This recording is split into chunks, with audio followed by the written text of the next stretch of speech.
BCom part first, subject ABST, paper business statics, lesson statical average. पिछली class में अपन ने क्वेश्चन नंबर 25 तक देख लिया था। आज इस क्लास में क्वेश्चन नंबर 26 और क्वेश्चन नंबर 27 अपन करने जा रहे हैं। क्वेश्चन नंबर 26, एक कक्षा के 12 विद्यार्थियों के 3 विभिन्न प्रश्न पत्रों में प्राप्तांक निम्नवत है। कारण सहित बताइए कि प्रश्न पत्र में विद्यार्थियों का बौद्धिक स्तर सर्वोत्तम है। पेपर फर्स्ट, पेपर सेकंड और पेपर थर्ड। तो इनमें तुलना करना है कि कौन से विद्यार्थी का बौद्धिक स्तर सर्वोत्तम है। तो इस क्वेश्चन में ये नहीं दिया हुआ कि ये जो स्तर का जो परीक्षण करना है वो किस आधार पर करें, कि मीन यानी समांतर माध्य के आधार पर करें, या मीडियन मध्यका के आधार पर करें, या फिर मोड बहुलक के आधार पर करें। तो जब भी किसी भी प्रश्न में इस तरह से सूचना का अभाव हो तो ऐसी स्थिति में मध्यका से प्रश्न को हल किया जाएगा। मध्य का मतलब मीडियन, मीडियन से क्वेश्चन को सोल्व किया जाएगा। इस क्वेश्चन में ये नहीं कह रखा है कि मीन यानी समांतर माध्य से करेंगे, या मीडियन मध्यका से करेंगे, या मोड बहुलक से करेंगे। तो जब कुछ भी नहीं बोला जाए तो मीडियन मध्यका से क्वेश्चन को सोल्व किया जाएगा। Paper first, paper second, paper third 3 है। पेपर फर्स्ट का मैं आपको बोर्ड पर सोल्व करके बता रहा हूँ। इसी तरीके से आप पेपर सेकंड और पेपर थर्ड का भी आप इसी तरह से करेंगे। और क्वेश्चन को सोल्व करने से पहले एक इस बात का भी ध्यान रखेंगे कि क्वेश्चन व्यक्तिगत श्रेणी यानी इंडिविजुअल सीरीज का है, या खंडित श्रेणी यानी डिस्क्रीट सीरीज का है, या कंटिन्यूअस सीरीज जिसे अपन सतत श्रेणी बोलते हैं। तो सबसे पहले श्रेणी का मालूम करना सबसे ज़रूरी है। तो ये क्वेश्चन व्यक्तिगत श्रेणी यानी इंडिविजुअल सीरीज का है। तो इंडिविजुअल सीरीज के अकॉर्डिंग अपन को फॉर्मूला लगाना है। मीडियन से करेंगे, और कोई भी मीडियन का क्वेश्चन हो या क्वार्टाइल्स यानी चतुर्थक का क्वेश्चन हो, जो डेटा या जो नंबर्स दिए हुए हैं, डिजिट्स दिए हुए हैं, उनको असेंडिंग ऑर्डर या डिसेंडिंग ऑर्डर मतलब आरोही या अवरोही क्रम में व्यवस्थित करेंगे। ठीक है, तो मैं इन जो भी डेटा दिए हुए हैं पेपर फर्स्ट के, उनको असेंडिंग ऑर्डर में यानी आरोही क्रम में व्यवस्थित कर रहा हूँ। तो देखिए ये आपके पास डेटा है 65, 55, 26, 40, 30, 74, 45, 29, 85, 32, 80 और 39।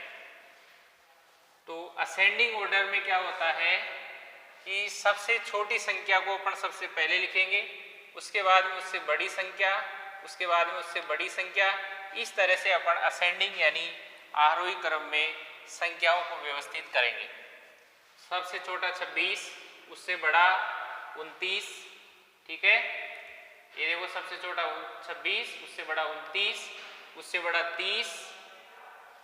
ठीक है, उससे बड़ा 32, उससे बड़ा 39, उससे बड़ा 40, 45, 55, 65, 74, 80 और 85। इस तरह से डेटा को व्यवस्थित करेंगे। अब व्यक्तिगत श्रेणी का क्वेश्चन है, इंडिविजुअल सीरीज का क्वेश्चन है, तो उसमें आपको जो फॉर्मूला मतलब श्रेणी यानी सीरीज के अकॉर्डिंग लगाना है। तो m बराबर n+1 डिवाइड 2। तो n क्या है? नंबर ऑफ आइटम्स, मतलब कितनी संख्याएं हैं। तो ये अपन इनको काउंट करेंगे तो 12 है। तो n का मान 12 हो गया, +1 डिवाइड 2, 12 + 1 13, 13 डिवाइड 2 6.5। अब 6 होता तो 6 के सामने वाला यानी 40 आंसर हो जाता। 7 होता तो 7 के सामने वाला 45 आंसर हो जाता। लेकिन यहाँ पर 6.5 है, न 6 है न 7 है, 6.5 है। तो 6 आइटम प्लस 7 आइटम्स को ऐड करके डिवाइड 2 करना पड़ेगा। तो 6 नंबर का देखिए 40 और 7 नंबर का 45, दोनों को ऐड करेंगे divide 2, 40 plus 45 40 plus 45 85 divide 2, 42.5 marks. ये आंसर आ गया पेपर फर्स्ट का। इसी तरह से पेपर सेकंड का करना है, इसी तरह से पेपर थर्ड का करना है।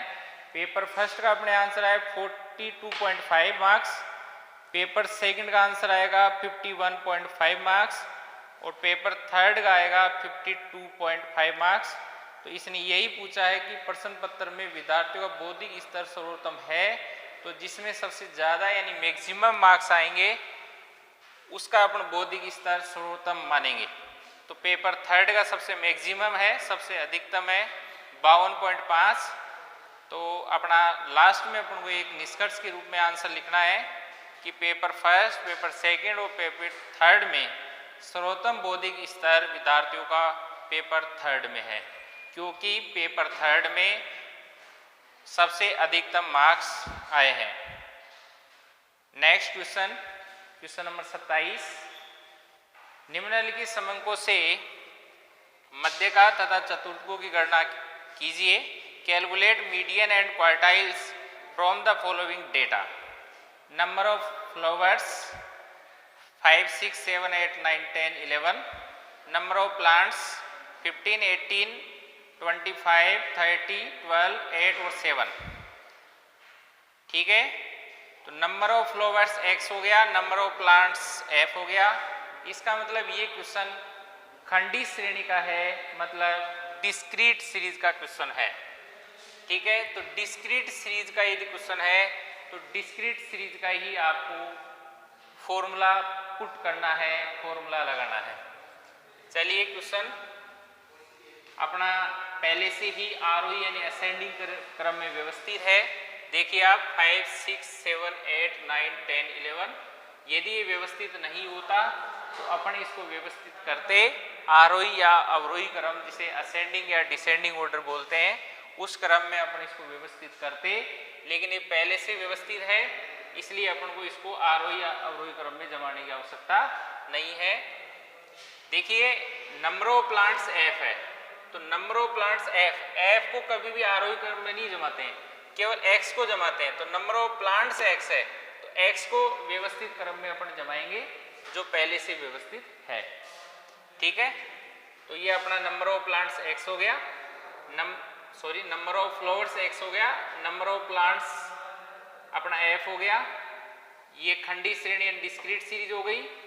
और इसमें अपन CF बनाते हैं 15, 15 में 18 प्लस करेंगे 33, 33 में 25 प्लस करेंगे 58, 58 में 30 प्लस करेंगे 88, 88 में 12 प्लस करेंगे तो 100, और 100 में 8 प्लस करेंगे तो 108, और 108 में 7 प्लस करेंगे 115।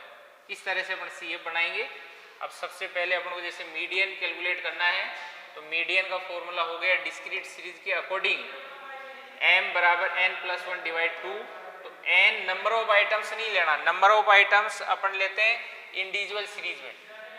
यदि खंडी श्रेणी है मतलब डिस्क्रीट सीरीज है तो इसमें n होगा टोटल फ्रीक्वेंसी, मतलब आवर्तियों का योग।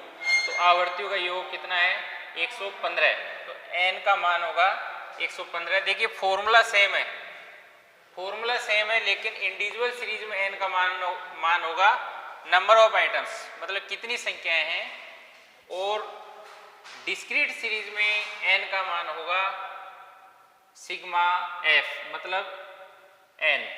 ठीक है, सिग्मा f n कहलाता है यहाँ पर। तो n का मान 115, 115 है प्लस 1 डिवाइड 2, 116 में 2 का भाग देंगे तो 58। अब आपको ये चीज़ CF में देखनी है ना, तो देखिए 58 देखना है आपको, ये 58 आ गया। ठीक है, 58 के सामने वाला x देखना है, आंसर हमेशा x में से निकलेगा। यहाँ पर भी x में से अपन ने आंसर के देखा था, है ना, x में से आंसर आएगा। तो 58 के सामने 7 है, अतः मीडियन 7 फ्लावर्स। ठीक है, नेक्स्ट क्वार्टाइल्स अपन को निकालना है Q1 Q3। तो Q1 का फॉर्मूला हो गया n प्लस 1 डिवाइड 4। तो n का मान हो गया 115, 115 प्लस 1 डिवाइड 4, 115 प्लस 1 डिवाइड 4 29, 29 देखेंगे अपन CF में, तो 15 में 29 नहीं आएंगे, 33 में आ जाएंगे, है ना, 33 में 29 आ जाएंगे। तो 33 के सामने वाले देख लीजिए आप 6, यानी Q1 का मान हो गया 6 फ्लावर्स।